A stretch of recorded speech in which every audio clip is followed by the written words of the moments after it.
Say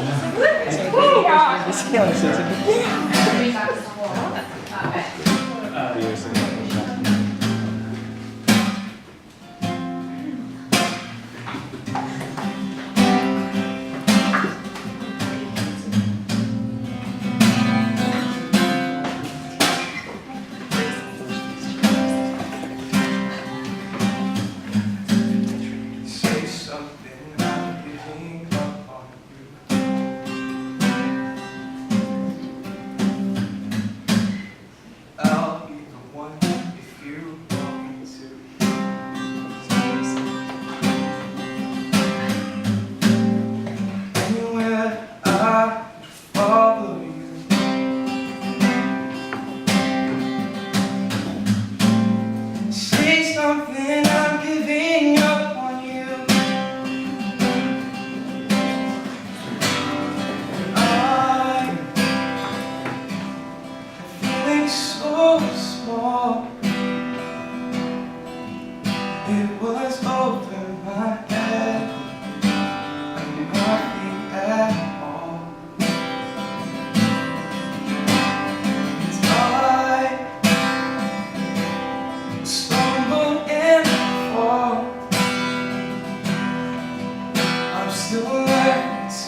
I thought I knew what I was going to read today until like 2 a.m. last night. I was like, nope, not that. And I wrote this.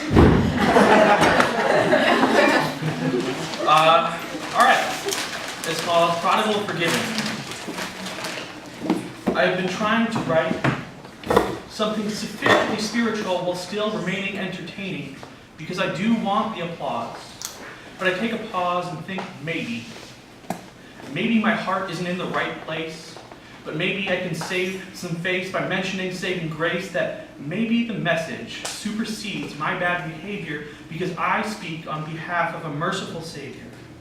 And I don't want to go on stage, but the stage is set, the curtains drawn, and my words have filled the page. All that remains to don my mask, recite refrains, but take great pains to never ask myself if I am sick of it, of playing the part of being the self-loathing hypocrite. And if I am honest and examine the root of the issue, my insecurities come from shame, from a desire for material things and for fame, for never bothering to deal with my pain, so I try to explain away the symptoms and ignore the disease.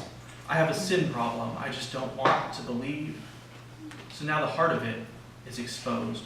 How I sit in the light, waiting to be clothed in new clothing, wash away that self-loathing, trade up these rags for the riches of kings, a white robe and my Father's ring. I just want to hear, welcome home, to know I am forgiven, to hear my son was dead, but now he is living. I have this yearning deep inside me, but I remain terrified, paralyzed by my doubts that I am unqualified, that God could never love me, never use me. I crossed too many lines. I've sinned one too many times. He might have run out of his forgiveness supply. And it's a struggle I can no longer deny. I've been in the church long enough to know I am not alone in these fears. The years of hiding feelings or holding back tears, and I've seen this suffering in so many people. Here is the church. Not under some steeple, but right here. It's you and it's me. We are not alone. You are not on your own. Do not be afraid. Do not be ashamed. You are loved. You have been saved. You are loved. The price has been paid. You are forgiven. You are forgiven. So welcome home.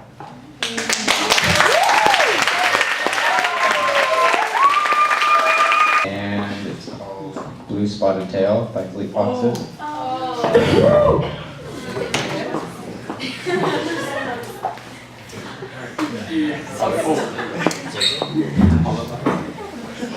we go. Everyone hear that? Yeah. Okay.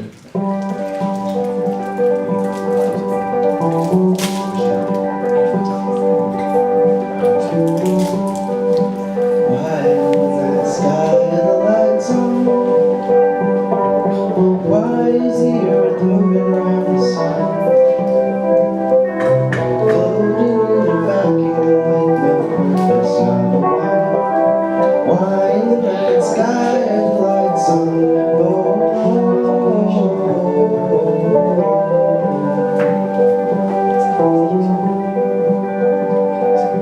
Why is life made only for the end? Why do I do all this waiting then? Why is this frightened part of me failing to pretend? Why is life made only for the end?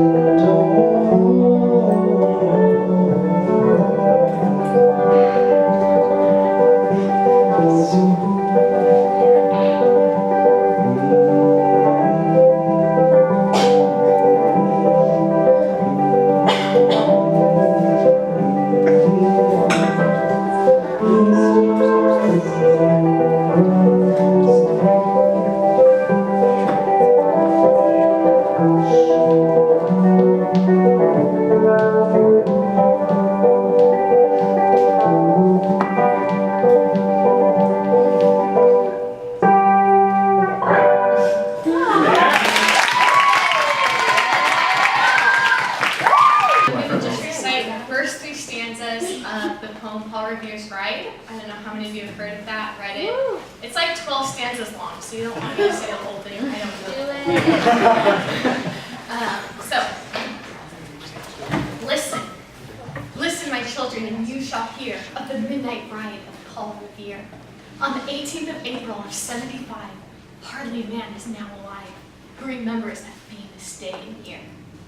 He said to his friend, "If the British march from town tonight, hang a lantern aloft in the belfry arch of the North Church Tower as a signal light, one if by land, two if by sea, and I on the opposite shore will be ready to ride and spread the alarm of every Middlesex village and farm, for the country folk to be up and to arm." Then he said good night, and muffled oar silently rowed to the Charleston shore. Just as the moon rose over the bay, where sweeping wide at her moorings lay, the Somerset, a British man of war, a phantom ship with each mast and spar across the moon like a prison bar, and a huge black hole that was magnified in the tide.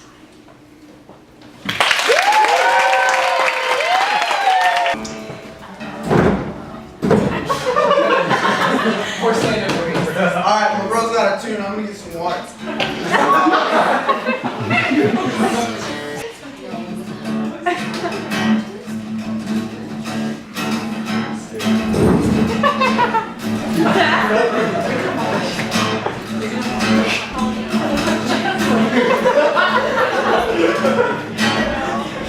Still